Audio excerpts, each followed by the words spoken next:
Right now, somewhere on a beach, the tide is pulling back. It doesn't stop. It just keeps going because the moon is gone, not eclipsed, not hidden, gone. Within a night, Earth's tides shrink by 2/3. Within centuries, the seasons stop making sense. This is what silently holding a planet together actually costs. Here's the real science first, no exaggeration needed. In 1993, astronomer Jacques Laskar ran the numbers on a moonless Earth. Right now, the moon keeps our axial tilt locked between 22 and 24 degrees. Without it, Laskar found that tilt could swing anywhere from 0 to 85 degrees. That's not a light wobble. That's the difference between seasons and chaos. Second fact, the moon currently generates about 2/3 of Earth's tidal pull. The sun handles the rest. So tides wouldn't vanish. They just shrink. Small detail, huge consequence. Keep that in mind for the next 2 minutes. This video separates two things clearly: what's proven science and what's extrapolation. Everything from here forward starts with proven, then walks toward the edge. And the edge, it turns out, is stranger than most people assume. Let's start close to home, literally. The coastline outside your window. Stage 1. What changes in the first days and weeks? Tides drop to 1/3 of their normal range almost overnight. Beaches look calmer, prettier even, which is exactly the problem. Coral spawning across the Pacific is timed almost exactly to lunar tidal cues. Remove the cue and millions of coral polyps release eggs on completely different nights. No synchrony, no fertilization. A reef's entire generation, quietly wasted. Sea turtle hatchlings have it worse. They fawn the ocean using the moon-lit horizon. Take away that glow and hatchlings crawl towards streetlights instead of salt water. Evolution spent millions of years writing that one instruction. It just stopped working. And the sky at night? Genuinely, uncomfortably black. No lunar glow to soften it. Hikers, sailors, anyone who relied on "there's always a little moonlight" surprise. Meanwhile, fishing fleets that time their harvest to tidal cycles just lost their clock. Nothing here is apocalyptic yet. It's just everything quietly running on the wrong schedule. Which is exactly how a system starts to fail. Not loudly, administratively. Stage 1 ends here. Inconvenient, disorienting, survivable. Stage 2 is where survivable. Stage 2 is where survivable stops being the operative word. Zoom out from the beach. Now we're looking at entire coastal ecosystems. Estuaries and bays depend on strong tidal flushing to clear out waste and pollutants. Weaker tides mean weaker flushing. Nutrients and waste just sit there. Give that months and you get algal blooms. Give it longer, dead zones. Coastal fisheries, the ones feeding roughly 3 billion people some of their protein, take the hit. Not because the ocean died, because its cleaning cycle got quietly switched off. Meanwhile, nocturnal animals are adjusting to a night with zero moonlight ever. Migratory birds that use moonlight to navigate long ocean crossings start drifting off course. Insects that navigate by polarized moonlight lose their internal compass entirely. Multiply that across every species that quietly used the moon as a free GPS.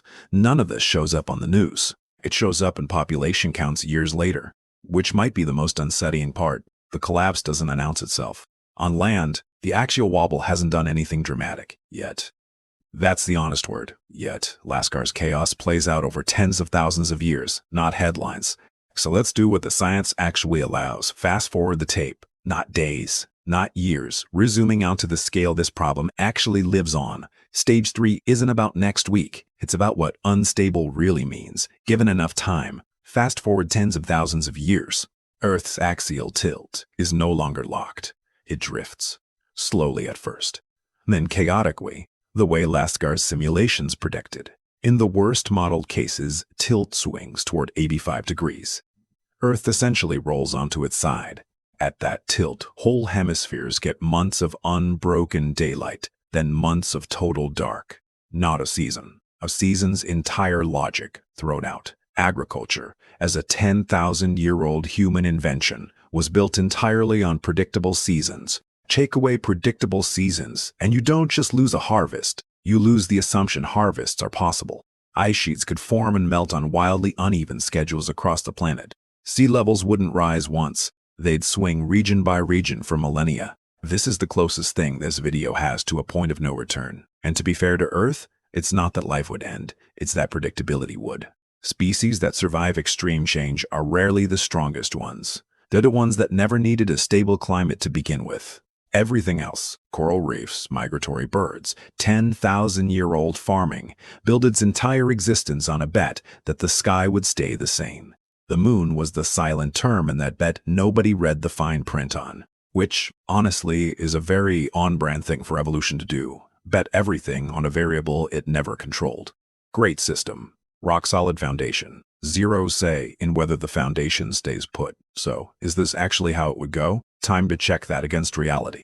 Here's the twist reality actually has for us. Two of them, in fact. Twist 1. Laskar's original 0 to 85-degree number was the worst-case scenario, published in 1993. In 2011, planetary scientist Jason Barnes ran the simulation further, factoring in Jupiter and Venus.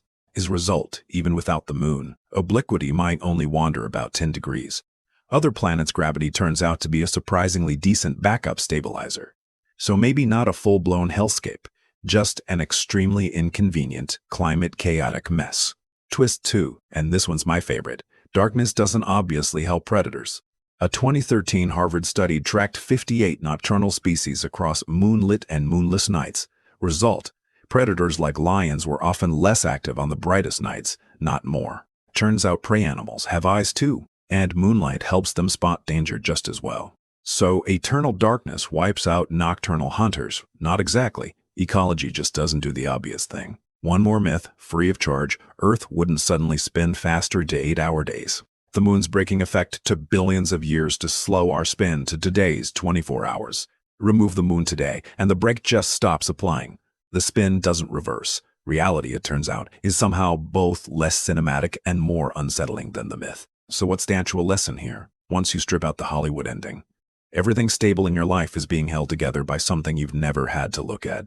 The moon never sent an invoice for stabilizing your seasons. It just quietly did the job. Here's the closest human parallel. And it's happening right now, not in a simulation. For decades, property insurance quietly absorbed climate risk nobody had to think about. In 2024 alone, global insurers absorbed over $137 billion in weather-related losses. Insurers like State Farm and Allstate started pulling out of California and Florida entirely. Not because the risk suddenly appeared, because the invisible stabilizer, decades of predictable climate, quietly disappeared first. Homeowners only noticed once the invoice showed up, policies canceled, premiums tripled. Some homes now flatly uninsurable. That's the pattern. Stability that was never priced in until the day it's gone. And suddenly everything costs what it was always actually worth.